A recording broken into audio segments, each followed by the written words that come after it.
This is the Lightning Component UI builder. You can find all the tags in the tags pane. You can drag and drop a tag in the designer pane like this.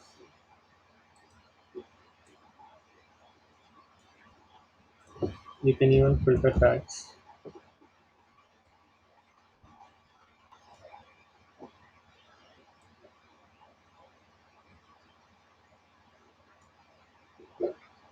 Clicking on a tag will display all its properties in the properties pane. You can enter the values for the properties.